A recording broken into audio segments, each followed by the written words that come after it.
Lord. Faith talk series episode 7 में आपका स्वागत है। आज हम देखेंगे एफिसियों अध्याय 1 वचन 7, 8, 9, 10। इसमें से आज हम 3 बात देखेंगे।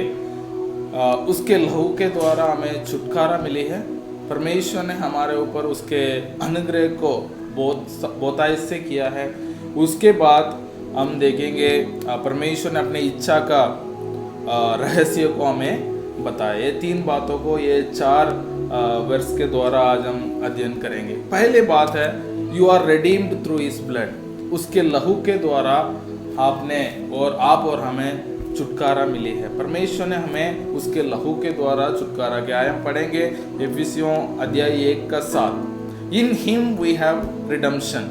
उसमें लिखा है कि उसके लहू के द्वारा हमें छुटकारा मिली है, अर्थात अपराधों का क्षमा और उसके अनुग्रह के धन के अनुसार मिला है। इसका मतलब परमेश्वर ने उसके लहू के द्वारा हमें छुटकारा दिया है।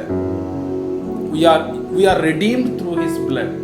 इसका मतलब है हम ऑलरेडी छुटकारा पा चुके हैं। यदि हम प्रभु यीशु मसीह में विश्वास करते हैं, जैसा मसीह में आशीषों के बारे में हम देखते हैं, तो आज का आशीष ये है हम प्रभु यीशु मसीह के लहू के द्वारा छुटकारा पा चुके हैं। हमारे पापों के क्षमा या हमें अपराधों के क्षमा जो है परमेश्वर ने कर दिया है। कई बार हम सोचते हैं कि मैंने बहुत बड़ा पाप किया है, जो मसीह में आ गया मेरे पाप के क्षमा हो गया है, नहीं हुआ है, तो बहुत सारे सवाल हमारे मन में आते हैं। तो वचन कहती है कि मसीह में यदि कोई मसीह में है तो उनके अपराधों की क्षमा हो चुका है, क्योंकि प्रभु यीशु मसीह ने अपने लहू को क्रूस पर बहाया। तो इसमें लिखा है एक वचन हम पढ़ेंगे, वचन संहिता 103 का 12 में लिखा गया है कि उदयाचल अस्ताचल से जितनी दूर है उसने हमारे अपराधों को हमसे उतनी दूर किया है। मतलब ईस्ट से वेस्ट कितना दूर है, उतना दूर परमेश्वर ने हमारे अपराधों को दूर किया। इसका मतलब परमेश्वर ने हमारे अपराधों को भूल गया है या क्षमा कर दिया है कि उसको वो दोबारा याद नहीं करेंगे। तो यह इसका मतलब है मसीह में हमारे पापों को क्षमा जो है हो चुका है। उसके बाद एक और वचन में इब्रानियों 10 का 17 हम देखते हैं, मैं उनके पापों को और उनके अधर्म के कामों को फिर कभी स्मरण नहीं करूंगा। परमेश्वर बताते हैं कि मैं उनको क्षमा कर चुका। कई बार हम लोगों को क्षमा करना ऐसा होता है, हम सामने बोलते हैं कि मैंने आपको क्षमा कर दिया है, मैंने आपको फॉरगिव कर दिया, हम बोलते हैं। लेकिन यदि दोबारा इस गलती को हम करते हैं, वो यदि कोई करता है, तो हमें पुराने बातें दोबारा याद आ जाती है। अरे तुमने उस दिन भी तो ऐसा किया। लेकिन परमेश्वर ऐसा नहीं है। परमेश्वर वचन कहती है कि मैं उनके पापों को और अधर्म कामों को दोबारा कभी स्मरण नहीं करूंगा। ये है परमेश्वर का क्षमा और हम लोगों को क्षमा करने में फर्क है। परमेश्वर चाहता है कि हम भी लोगों को इसी हृदय से क्षमा करें, और परमेश्वर ने हमें पूरे हृदय से क्षमा कर चुका है। Their sins and lawless deeds I will remember no more. मैं कभी नहीं उनका पापों को मेरे पास आने से पहले जितने भी बड़ा पापी क्यों ना हो, उनके पापों को मैं दोबारा कभी स्मरण नहीं करूँ। और एक और बात है, जैसे मैंने पहले बता दिया था, तो मनुष्य जो हमें क्षमा करते हैं या मनुष्य में हमें कोई छूट मिलती है, छुटकारा मिलती है, वो जो है थोड़े समय के लिए होता है। लेकिन इब्रानियों 9 का 12 में हम देखते हैं, और बकरों और बछड़ों के लहू के द्वारा नहीं, पर अपने ही लहू के द्वारा एक ही बार पवित्र स्थान में प्रवेश किया और अनंत छुटकारा प्राप्त किया।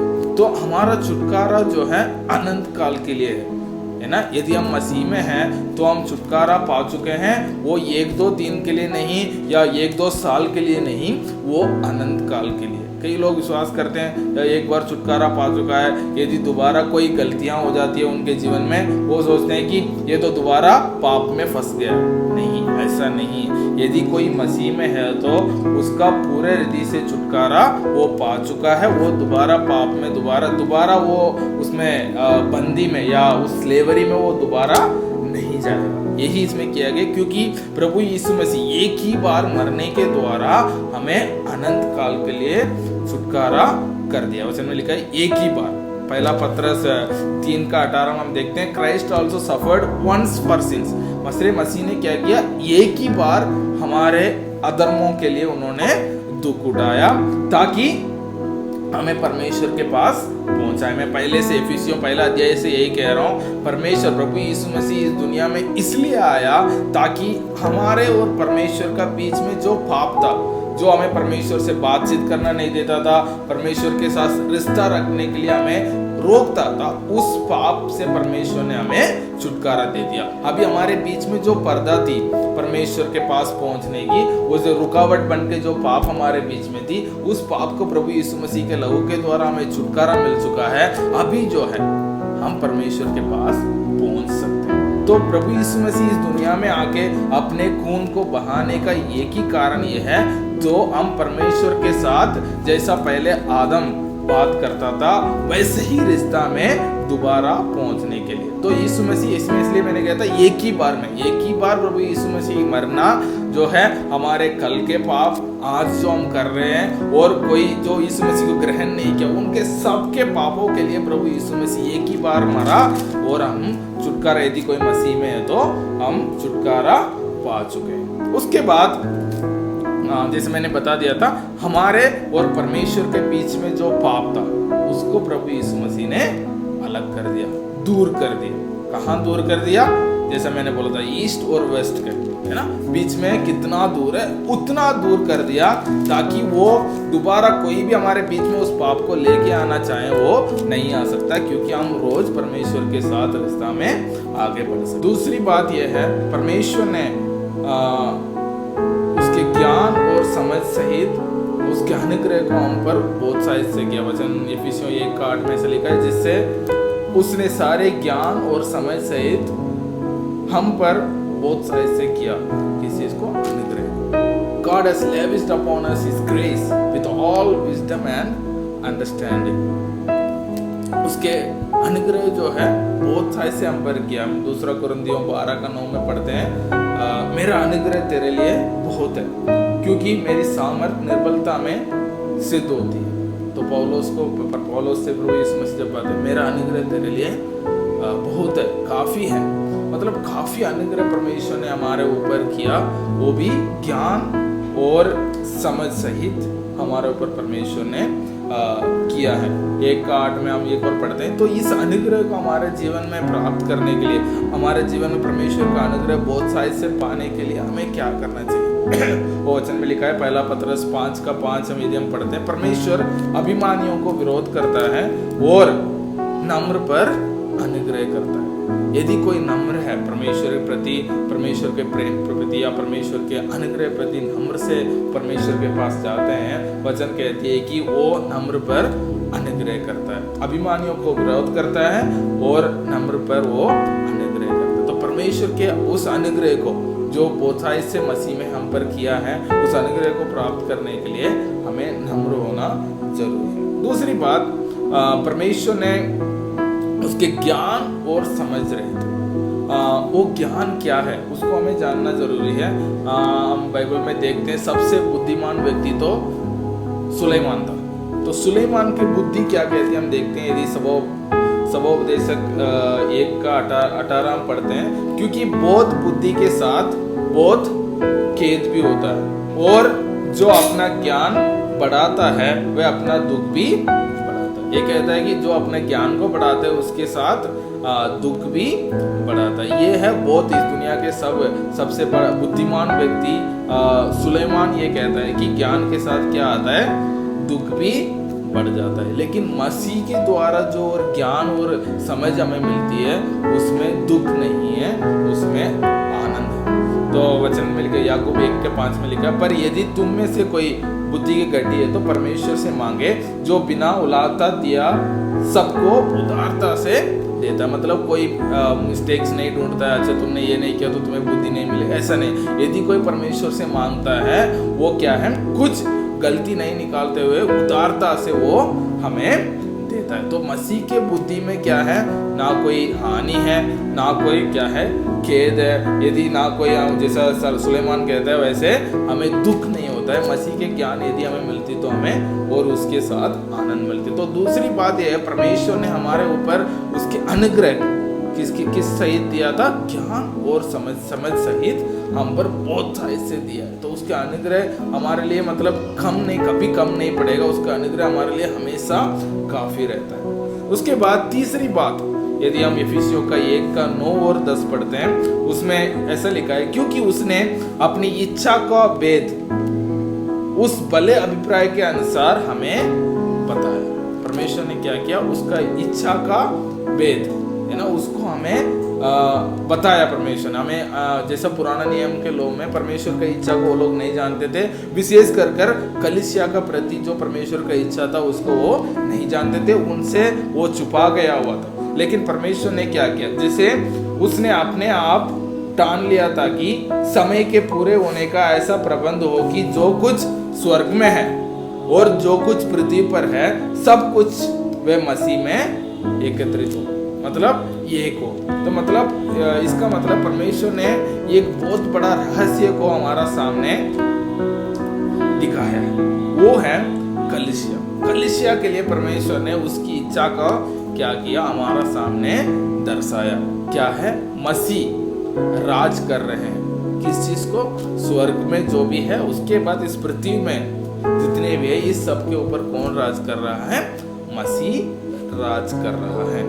तो यदि पढ़ते हैं मत्ती 16:18 में लिखा गया, और मैं भी तुझसे कहता हूं कि तू पतरस से प्रभु यीशु मसीह बात करते हैं, और मैं इस पत्थर पर अपनी कलीसिया बनाऊंगा और अधोलोक के फाटक उस पर प्रबल ना होंगे। इसका मतलब I will build my church in this rock and the gate of hate shall not prevail against it. इसका मतलब है कलीसिया, कई बार हम सोचते हैं कलीसिया जो है डिफेंस में है, कलीसिया जो है रक्षा पे, शैतान जो है हमारे ऊपर आक्रमण कर रहा है और उनके सेना के साथ हमारे ऊपर आक्रमण कर रहा है, और कलीसिया जो है रक्षा पर यानी कि डिफेंस पर है। लेकिन वचन ये कहती है नहीं, परमेश्वर कलीसिया को उस चट्टान पर बनाएगा और अधोलोक का फाटक जो है उस पर प्रबल नहीं होंगे। इसका मतलब वो हमारे कलीसिया के सामर्थ्य को वो लोग